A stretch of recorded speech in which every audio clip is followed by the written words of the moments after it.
Muy buenas tardes, ¿cómo están? Bienvenidos nuevamente a un viernes más en nuestros webinars de liquidador y sectorista aduanero. Gracias a la Cámara Peruana de Comercio Exterior, CAMEX, que nos trae pues todos los viernes estos interesantes webinars donde hablamos de operatividad aduanera, ¿no?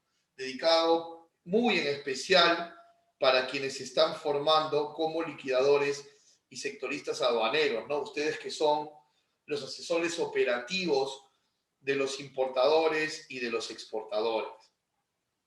El día de hoy tenemos un tema, por lo más, bastante interesante e importante, donde vamos a revisar de forma bastante práctica algunos artículos de la Ley General de Aduanas. Sabemos que la Ley General de Aduanas es extensa, toca muchos puntos, pero hemos tratado aquí de traer, digamos, artículos principales ligados a la importación y dentro de la importación ligados al control aduanero, ¿no? Y ya la próxima semana vamos a ver lo mismo desde exportación también, así que vamos a ver varios frentes. Mi nombre es Raúl Privat, director gerente de comercio, facilitador logístico, y empezamos nuestro webinar. Y como siempre, espero sus buenísimas preguntas. Muy bien. Siempre que hablamos de la Ley General de Aduanas, es inevitable, y debe de ser así, comentar que pues en los últimos años nuestra Ley General de Aduanas ha sufrido modificaciones, ¿no? Nosotros estamos hoy normados por una ley y reglamento relativamente nuevos, que se modificaron desde el año 2018. Pero si se modificaron el año 18 y ya estamos año 21, ¿por qué les digo a ustedes que es relativamente nuevo? Porque, por ejemplo, nuestra Ley General de Aduanas, Decreto Legislativo 1053, como ustedes ven en pantalla, fue modificado por el Decreto Legislativo 1433. Y esta modificatoria, pues, fue promulgada el 16 de septiembre del año 2018. Asimismo, el reglamento de la Ley General de Aduanas, que era el Decreto Supremo 010, fue modificado por el Decreto Supremo 367 en diciembre del 2019. Sin embargo, debemos analizar como sectoristas aduaneros que existe una brecha entre la fecha de promulgación de la norma, la ley y el reglamento, y la fecha de ejecución, es decir, la fecha que entra en vigor, que entra en vigencia la normativa. Hay una brecha de tiempo en ese sentido, ¿ok? Hay una brecha de tiempo. Entonces, vamos a decir y analizar lo siguiente, ¿no? El decreto legislativo 1433 que modificó la Ley General de Aduanas se promulga el 16 de septiembre, sí, pero las modificatorias entran en vigencia una parte en el mismo septiembre 18, una parte a la mitad del 19 y una parte terminando el año 19. Entonces, en realidad, el grueso de la modificatoria recién ha estado vigente todo el año 20 y este inicio del 21. Por eso digo que es relativamente nuevo. Y si vemos el reglamento de la ley, este se promulgó el 9 de diciembre, pero entró en vigencia el último día del 2019. Entonces también este nuevo reglamento tiene un año y un par de meses. Por eso sostengo que es relativamente nuevo, ¿no? Debemos recordar siempre, mis queridos sectoristas aduaneros, que cuando una normativa sale, siempre va a haber una brecha de tiempo entre la promulgación y la entrada en vigencia de la norma. ¿Para qué? Para que en esa brecha de tiempo los operadores se puedan capacitar entender la norma, recibir capacitaciones y adecuar su forma de trabajar, su forma de concebir la operación a cómo será la modificación. Por eso tenemos esa brecha de tiempo, ¿correcto? Por eso tenemos esa brecha de tiempo. ¿Ok? Le mando un gran saludo a Roberto, a María Herrera, a Julio Chávez, que nos están saludando aquí, algunos por Zoom, algunos por las redes. Me gustaría conocer sus nombres y desde dónde nos siguen para poderlos saludar. Y si desde ya tienen de manera predeterminada alguna consulta del tema, pues encantadísimo. Pueden ir ustedes dejando sus preguntas. ¿Ok? Saludo para Julio también, muy buenas tardes. Muy bien, ya que hemos entendido a qué se refiere todo este tema relacionado a las modificaciones, vamos a entrar a ver ejemplos prácticos de la normativa. No sin antes, me gustaría terminar de pulir el concepto de modificatorias. Cuando hablamos de modificatorias, estamos hablando de que algunos artículos desaparecen o se derogan, si quieren ser técnicos en el asunto.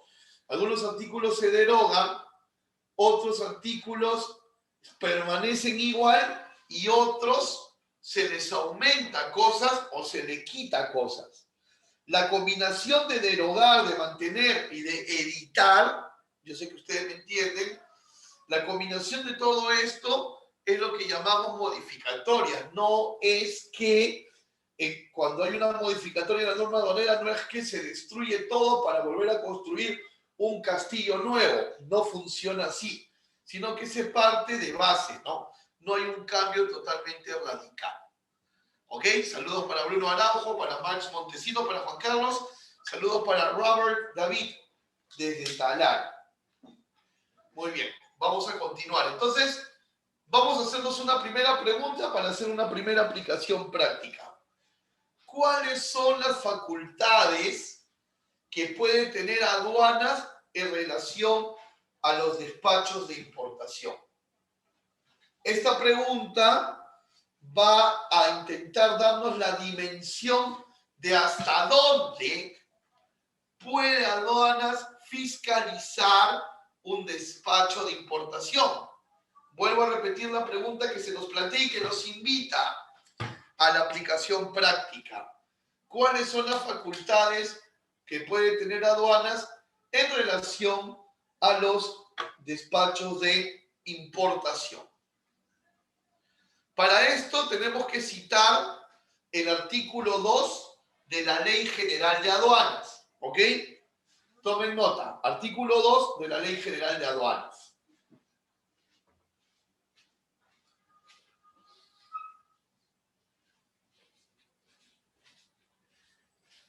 El artículo 2 de la Ley General de Aduanas es como un glosario de definiciones, ¿no? Si lo han observado, tiene múltiples definiciones, pero nosotros, para poder tener la dimensión de las facultades que aduana puede aplicar en un despacho de impo, vamos a citar el artículo 2, la definición de administración aduanera. Permítanme leer el texto de la norma y luego pasamos a la aplicación práctica. Muy bien, dice, administración aduanera, órgano de la Superintendencia Nacional de Aduanas y de Administración Tributaria, competente para aplicar la legislación aduanera, recaudar los derechos arancelarios y demás tributos aplicables a la importación para el consumo, así como los recargos de corresponder, aplicar otras leyes y reglamentos relativos a los regímenes aduaneros y ejercer la potestad aduanera. El término también designa un órgano, una dependencia, un servicio o una oficina de la administración aduanera. Muy bien. Entonces, ¿qué podemos decir? Número 1, que aduanas pertenece a la SUNAT. Cuando en la definición del artículo 2 dice que la administración aduanera es un órgano de la SUNAT, estamos entendiendo la jerarquía. Aduanas reporta a SUNAT y SUNAT a su vez al MEF, ¿correcto? Por eso es que nosotros vemos que los decretos supremos relacionados a aduanas, como el reglamento, como el decreto supremo del arancel de aduanas o de la valoración aduanera, etcétera, siempre son promulgados por economía y finanzas. Entonces, esto es lo primero que debemos entender para llegar a esa dimensión de acción de la aduana. La aduana pertenece a la SUNAT y ese artículo 2 le confiere a la aduana 4 facultades básicas que estamos resumiendo en este cuadro. Facultad 1, aplicar la legislación aduanera. La única entidad que puede aplicar la Ley General de Aduanas, es decir, aplicarla para beneficiar al importador o para sancionarlo, el único que lo puede hacer es la legislación aduanera, es la aduana. Entonces, eso es lo que debemos de entender. El único que te puede premiar o castigar por obedecer o faltar a la norma es la administración aduanera. Otra función que tiene la administración aduanera es recaudar todos los derechos arancelarios y demás tributos. La única entidad que puede hacer la cobranza a través de una liquidación, de un orden de pago y también de una ejecución coactiva es la administración aduanera. Nadie más puede recaudar los tributos que emanan de una operación de importación.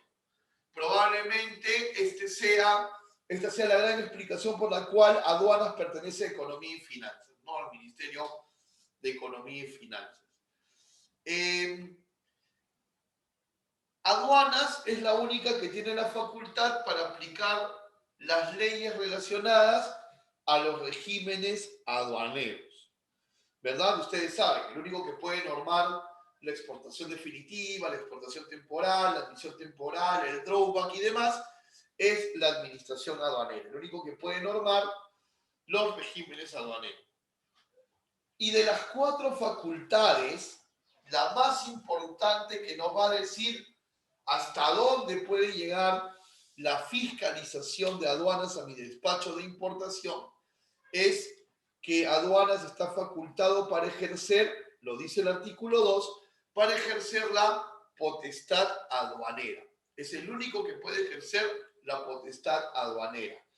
Y para poder profundizar qué es la potestad aduanera, tenemos que pasar del artículo 2 de la ley al artículo 164 de la ley. ¿Ok? Al artículo 164 de la ley. Tú dirás, ¿por qué pasamos o hacemos un salto tan alto, ¿no? Del 2 al 164.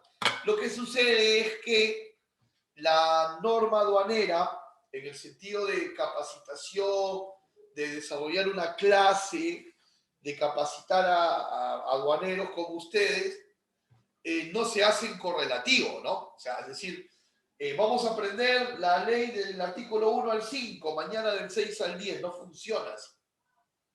Hay otro tipo de conexiones, ¿no?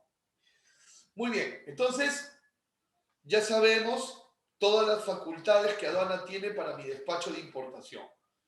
Pero ahora tenemos que profundizar un poquito más y hacernos una siguiente pregunta. ¿Qué es esa potestad aduanera?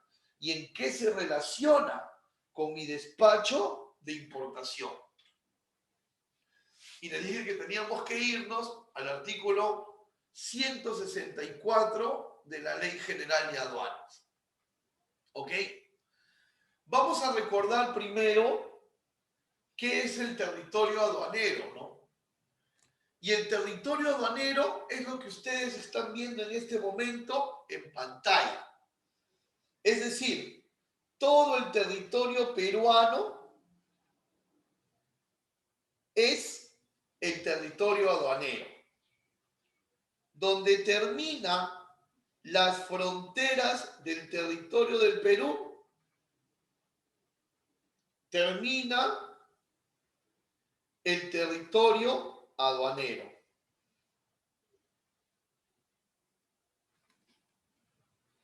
Eso significa que la administración aduanera puede fiscalizar y controlar en todo el Perú, ¿verdad? Puede fiscalizar y controlar en todo el Perú. Es decir, el control de aduana no solo es en el puerto, en el aeropuerto, donde hay labores de descarga, no. Se puede hacer en todo el territorio nacional, tanto en zona primaria, que vendrían a ser los almacenes y las zonas de embarque y desembarque, como en zona secundaria, que vendría a ser cualquier otro lugar del territorio peruano. ¿Ok? Muy bien. Entonces, ¿qué nos dice el artículo 164? El artículo 164 nos va a venir a decir que la potestad aduanera es el conjunto de facultades y atribuciones que tiene aduana para controlar. O sea, toda acción de la aduana que contribuya al control forma parte de su potestad aduanera. Toda acción de la aduana que contribuya al control forma parte de la potestad aduanera. ¿Y qué va a controlar en materia aduanera? Ojo, ¿qué va a controlar en materia aduanera la administración aduanera? El ingreso de la mercancía, su permanencia, su traslado y su salida. ¿Ok? Eso es lo que va a controlar la potestad aduanera. Sobre las mercancías, sobre los medios de transporte y sobre las personas. La potestad aduanera es aplicable a estos tres sujetos: mercancías, personas y medios de transporte. Todo para evitar que se cometan ilícitos. ¿Ok? Y vuelvo a repetir, la potestad aduanera es en todo el Perú, pero solo en materia aduanera. ¿Correcto? Solo en materia aduanera. La aduana no puede interferir en fiscalizar, digamos, informalidades de tenor interno, ¿no? Eso ya le compete a SUNAT propiamente, ¿no? A SUNAT Tributos Internos.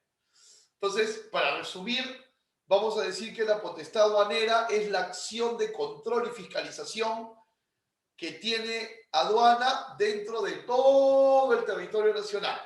Y lo puede aplicar a las mercancías, lo puede aplicar a las personas y a los medios de transporte. Solo en materia aduanera.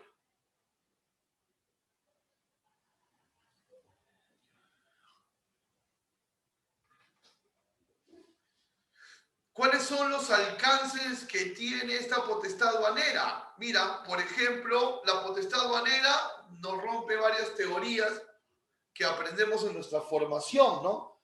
Porque, por ejemplo, si yo les preguntara cuáles son los documentos que exige la aduana para hacer una importación, ustedes probablemente me citen el artículo 60 del reglamento, ¿correcto? Y me digan, Raúl Privat, según nuestra norma, son 4 documentos los que se necesitan para importar: la DAM, el documento de transporte, la factura del proveedor y, de ser el caso, el seguro. Y estarían respondiendo bien, porque están respondiendo según lo que dice nuestro reglamento. Y nuestro reglamento, en su artículo 60, inciso A, numerales del 1 al 4, nos dice la documentación para importar. Correcto. Pero tenemos por otro lado la potestad aduanera, todas las acciones de control que la aduana crea conveniente para fiscalizar.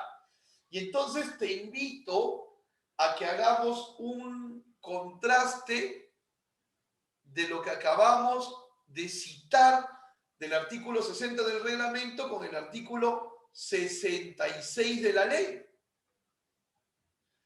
donde nos dice que, por ejemplo, la aduana, para poder hacer acciones de verificación, Ese es el título de este artículo, acciones de verificación. Para poder hacer acciones de verificación, la administración aduanera puede exigir al declarante otros documentos, ¿verdad? Otros documentos que permitan concluir la conformidad del despacho. O sea que me están diciendo que aparte, ¿verdad? Aparte de los documentos exigidos en el artículo 60, me pueden pedir otros documentos. Otros documentos. Como por ejemplo, ¿cuáles? Autorizaciones del sector competente, ¿no? Por ejemplo, si estoy importando vinos, la aduana me puede decir, preséntame copia del registro sanitario. Y tú dirás, pero en el artículo 60, donde están los documentos, no está. Claro, pero acuérdate que el artículo 166 de la ley dice que la aduana para verificación, para control, en otras palabras, para ejercicio de su potestad aduanera puede pedir, ahí está bien resaltadito en amarillo, otros documentos. Entonces puede ser autorización del sector competente, te puede pedir certificado de origen para revisar la aduana, si está bien emitido y demás. Puede pedirte documentación adicional del proveedor, por ejemplo, si estás importando productos médicos o cosméticos, probablemente la aduana te diga, muéstrame el certificado de buenas prácticas de almacenamiento de tu proveedor, que la debe de tener, porque para tú sacar registros del DIGEMIT tuviste que presentarla. O preséntame una carta aclaratoria, ¿no? Como declaración jurada, porque tú me has dicho que estás comprando al crédito, por eso no me has presentado ningún voucher bancario. Hazme una carta que la firme tu representante legal diciéndome que en verdad esto es al crédito, ¿no? Con carácter de declaración jurada, ya sabemos las consecuencias si se falta la verdad. O también la aduana nos puede pedir documentos bancarios, registros contables, obviamente ligados al despacho que se está fiscalizando, ¿no? Entonces, una de las acciones de verificación que tiene la aduana como parte del control aduanero, de la potestad aduanera, es poder pedir más documentación de la que teóricamente nos da el artículo 60 del reglamento de la ley. Y otras acciones de verificación que creo yo son más conocidas por todos nosotros es el examen físico, ¿verdad? Que es el canal rojo, y el análisis de muestras, ¿no? Que es el famoso boletín químico. Entonces, siempre está ahí la mano de la aduana con un sinnúmero de acciones de control y verificación en pos de ejercer su potestad aduanera.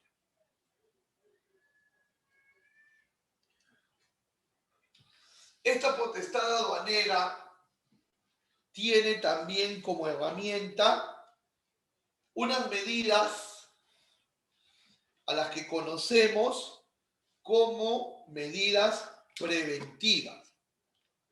¿Ok? Unas medidas que conocemos como medidas preventivas. ¿Y cuáles son estas medidas preventivas? Estas medidas preventivas son la inmovilización y la incautación. Entonces, según el reglamento de la Ley General de Aduanas, artículo 225, una medida o medidas que usa la aduana para prevenir que se cometan infracciones son las acciones de inmovilización y de incautación, las cuales se pueden aplicar tanto a las mercancías como a los medios de transporte. Ojo, la aduana puede inmovilizar un medio de transporte o una mercancía, o puede incautar un medio de transporte o una mercancía. ¿Ok? Ojo, a la inmovilización y la incautación no solamente se puede hacer con la mercancía, también se puede hacer con los medios de transporte. Pero recuerda que estas medidas que puede aplicar en tu despacho de importación la aduana son medidas preventivas. Significa que si la administración aduanera emite un acta de inmovilización o de incautación de tus mercancías, no significa que te las está decomisando, ojo, no significa que te las está decomisando, porque son medidas preventivas, no definitivas. Y la norma, en el artículo 225 del reglamento, seguimos en el mismo artículo, nos dice que si te han inmovilizado la mercancía, el importador tiene 10 días hábiles para regularizar las observaciones que causaron la inmovilización. Y si en esos 10 días no va a conseguir la documentación, va a tener que pedir una prórroga.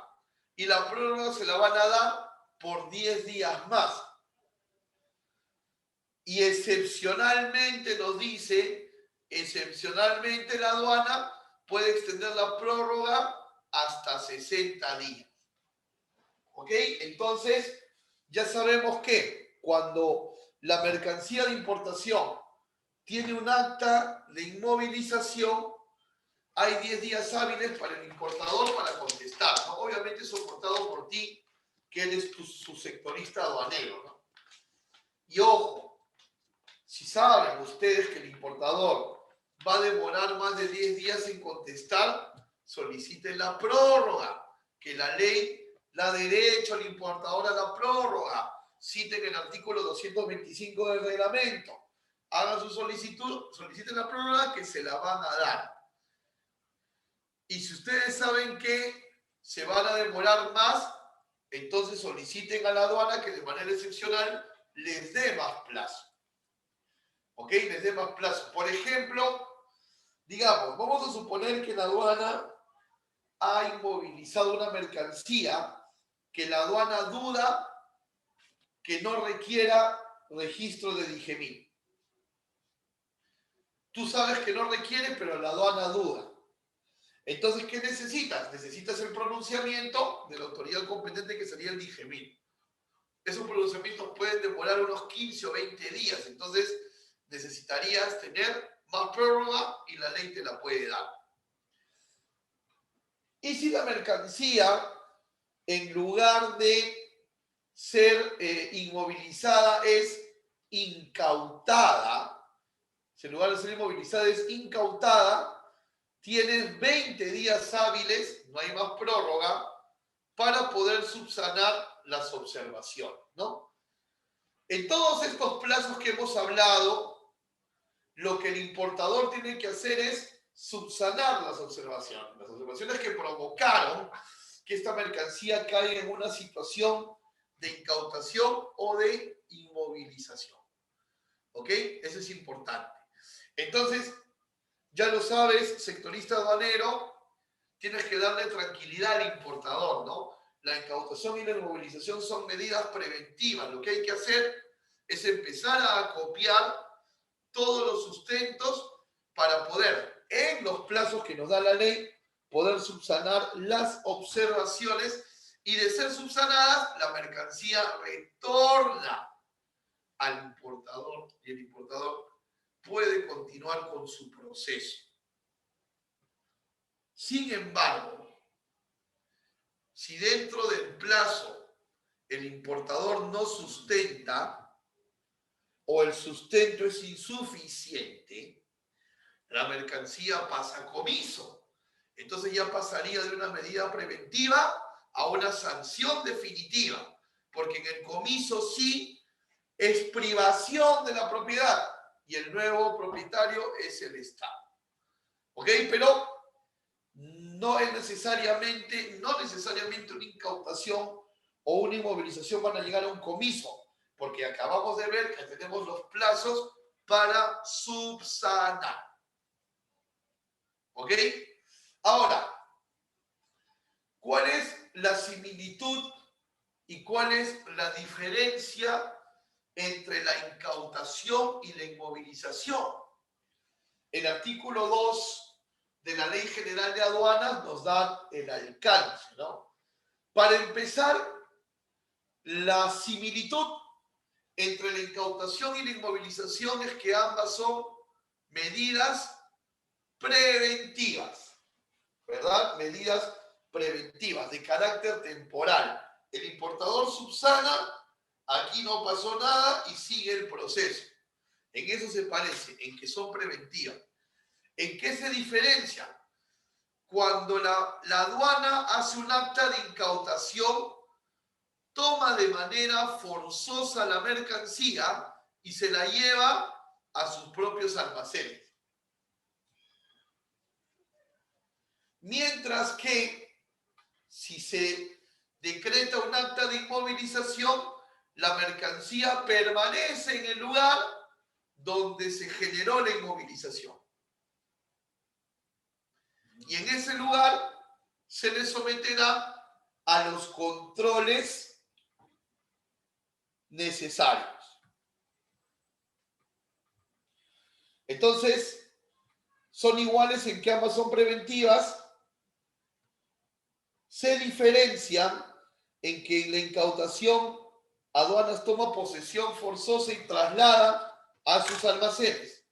Mientras que en inmovilización, el mismo nombre lo dice, la mercancía permanece inmovilizada en un determinado lugar. Y van a ser, digamos, diferentes situaciones las que van a determinar a la aduana si hacer incautación o hacer inmovilización, ¿no? Es decir, la administración aduanera va a tener criterio para determinar si aplica inmovilización o incautación, ¿no? Por ejemplo, en este artículo periodístico que estamos viendo en pantalla, me habla de incautación, ¿verdad? Me habla de que la SUNAT incautó. ¿Qué incautó? Cajetillas de cigarrillos. ¿Y dónde incautó? Incautó en zona secundaria. ¿Por qué decimos que incautó en zona secundaria? Porque si vemos el titular, nos dice que este operativo fue en el distrito del Agustino. ¿Correcto? Fue en el distrito del Agustino. Y obviamente en el Agustino no hay almacenes aduaneros, no hay terminales de embarque, ni nada por el estilo. Entonces, el distrito del Agustino es territorio aduanero, sí, es y a la vez es zona secundaria. ¿Ok? Zona secundaria. ¿Y por qué aduanas determinó incautar y no inmovilizar? Porque inmovilizar hubiese supuesto, ¿verdad?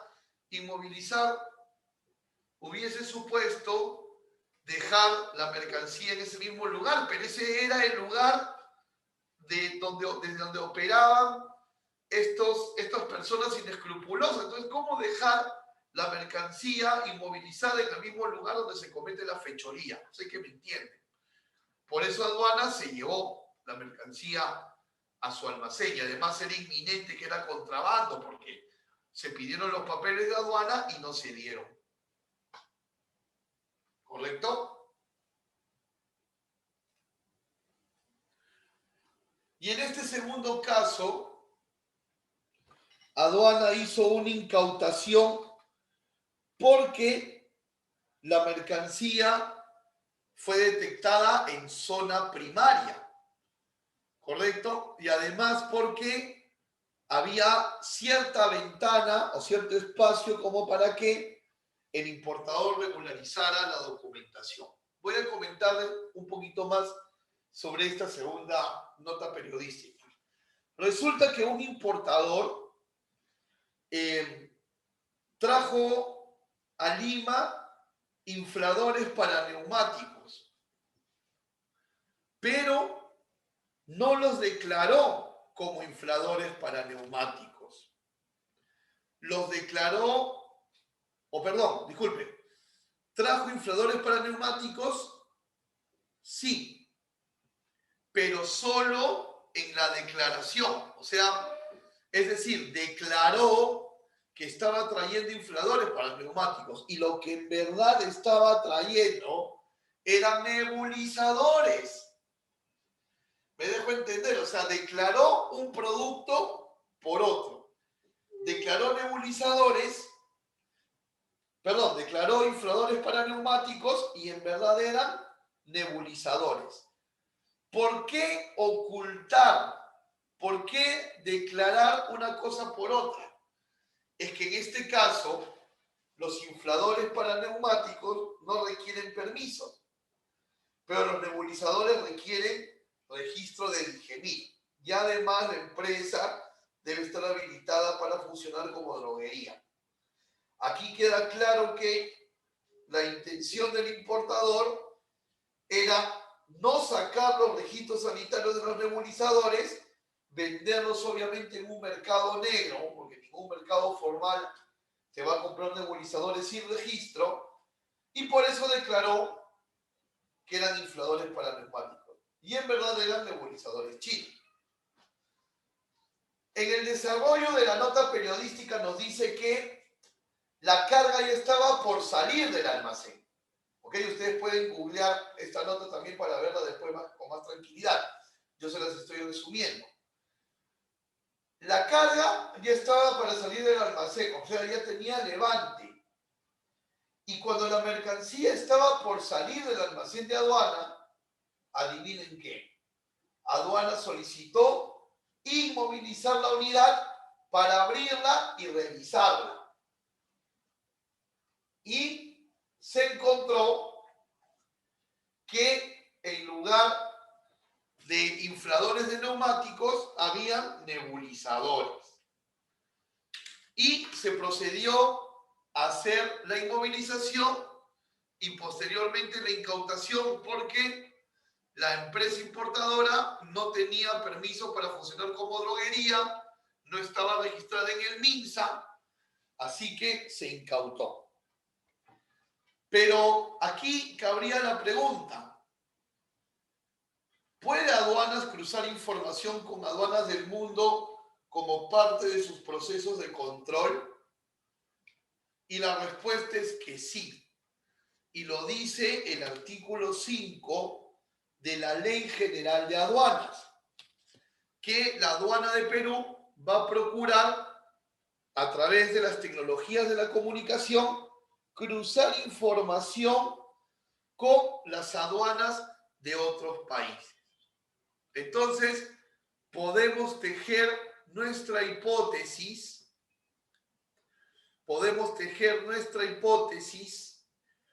que esta mercancía que ya estaba por salir y fue detenida por la aduana, fue porque aduana cruzó información con la aduana de origen, que en este caso era la aduana china. Y entonces se dio la inconsistencia, ¿no? Muy probablemente de origen sí salió como nebulizadores. Y aquí se declaró como infladores. Y esa inconsistencia despertó la duda de la aduana. Así que fíjense, la fiscalización, la verificación, el control de aduanas que venimos estudiando desde el inicio de esta clase puede llegar incluso a cruzar información con otras aduanas para tomar decisiones de control, de fiscalización, de verificación. Y eso es probablemente lo que sucedió con este caso de los nebulizadores chinos.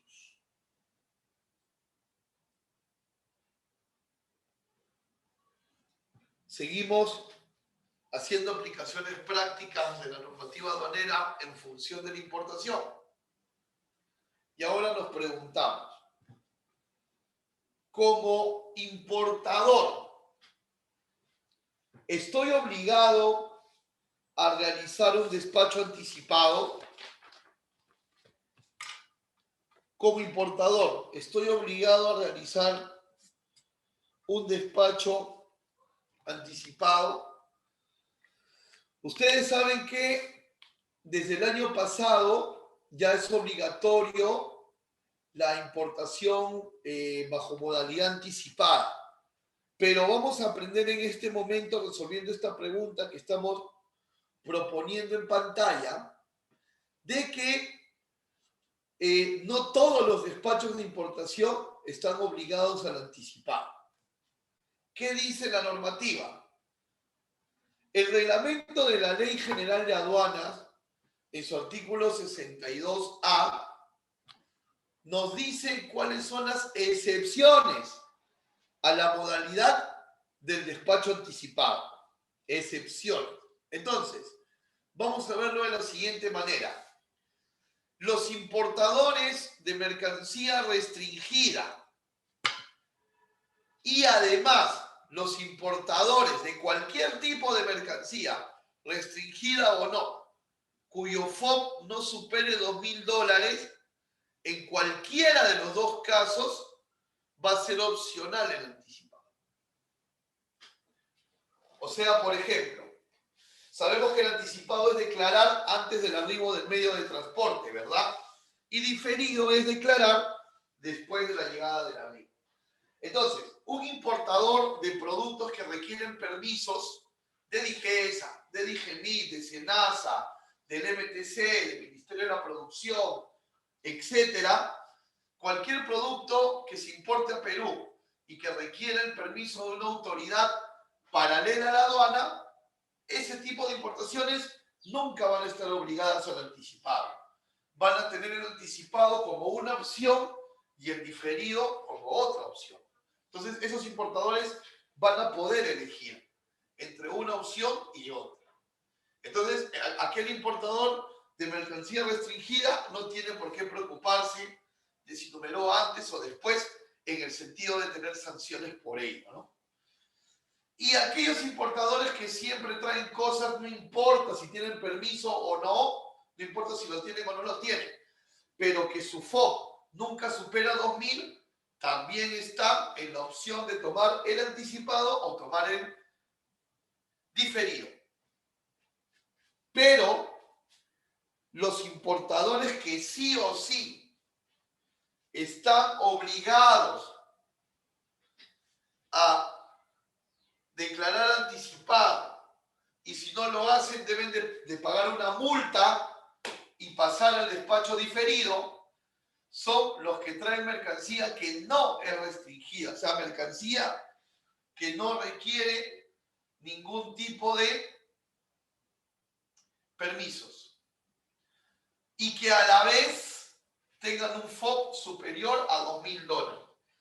Entonces, por ejemplo, los que importan calzado, los que importan textiles, los que importan repuestos, los que importan maquinarias, tienen que hacer despacho anticipado, porque sus productos no son restringidos. ¿Qué pasa si no hacen el anticipado? ¿Pueden hacer el diferido? Sí, pero junto con el pago de tributos van a tener que pagar una multa por haber estado obligados al anticipado y no ejecutarlo, no hacerlo, no llevarlo a cabo.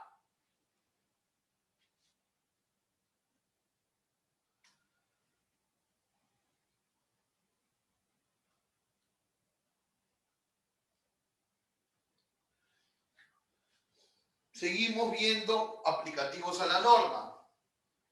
¿En qué casos la mercancía de un importador puede caer en abandono legal? ¿En qué caso la mercancía de un importador pudiera caer en abandono legal? A ver, vamos a ver. Tenemos que dirigirnos ahí al artículo 178 de la Ley General de Aduanas, causales de abandono legal. Vamos a distinguir un par de ellas, ¿ok? Vamos a distinguirlas entre cuando aún no se inició el trámite y cuando sí se ha iniciado el trámite. Por ejemplo, si aún no se ha iniciado el trámite de numeración, se dispone de 15 días para poder numerar. El día 16, la mercancía ya cayó en abandono legal. Eso es en el escenario de mercancías que aún no han iniciado trámite. Ya llegó la mercancía y aún no han iniciado trámite. Y aquellos que sí han iniciado trámite y no lo han culminado, han dejado el despacho a medias, tienen 30 días y el día número 31 ya cae el abandono legal. ¿Cómo computamos este plazo? El día 1, en el caso de los que no han iniciado el trámite, el día 1 es el día siguiente a la descarga de la mercancía. En el caso de los que iniciaron el trámite, atención, si fue anticipado, el día 1 será el día siguiente a la descarga. Y si fue diferido, será el día siguiente a la numeración. Esos dos tipos de cómputos tienen, si es anticipado o diferido cuando se inicia el trámite. Y el día 31 ya cae en abandono legal. Y si ya estoy en abandono legal, ¿puedo recuperar la mercancía? La respuesta es que sí, pero con algunas condiciones, para lo cual vamos a estudiar el artículo 181 de la ley y el artículo 237 del reglamento. El artículo 181 nos dice mercancía que ya está en abandono legal, o sea, día 16 en adelante o día 31 en adelante, esa mercancía que está en abandono legal todavía puede recuperarse. Sí, sí se puede recuperar, pero siempre y cuando no se haya concluido el remate de esa mercancía en abandono o no se haya adjudicado o donado a una entidad correspondiente aún, o que aún no haya salido del almacén hacia el lugar donde se va a destruir la mercancía, o cuando la aduana le pasa la mercancía al Ministerio de Salud o al Ministerio de Agricultura o algún sector competente. Si ninguna de estas cuatro cosas han pasado aún y estás en el día 70, en el día 72 de abandono, pero aún no ha pasado nada de esto, todavía puedes recuperar la mercancía. Todavía la puedes recuperar.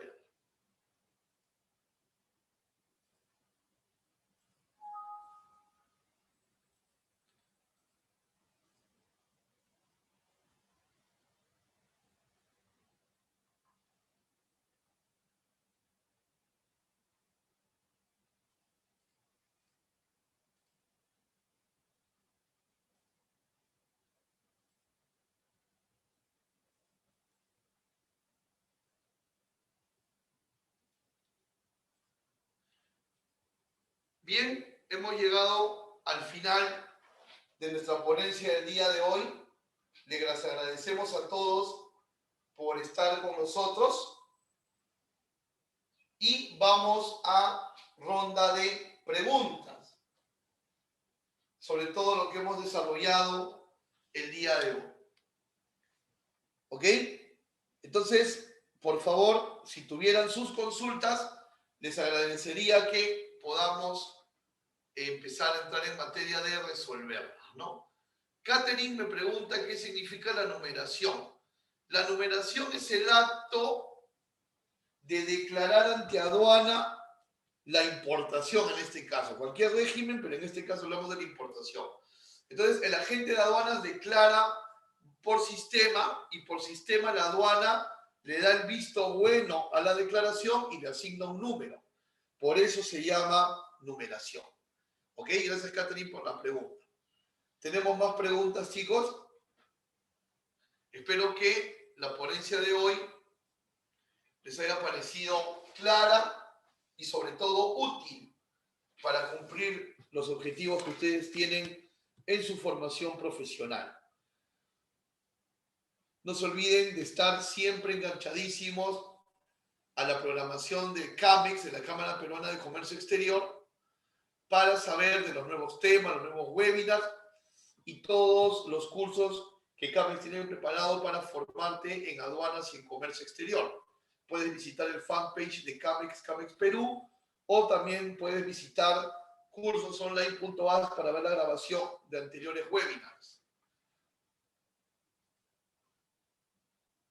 ¿Ok? Y si tienen alguna pregunta que hacerme de manera directa y de repente hoy no la han podido hacer o la recuerdan luego de culminada esta ponencia, me pueden escribir directamente a rprivat@camexperu.org.pe y los invito a estar juntos en redes sociales, Facebook, YouTube e Instagram como Raúl Privat Ad. ¿Ok?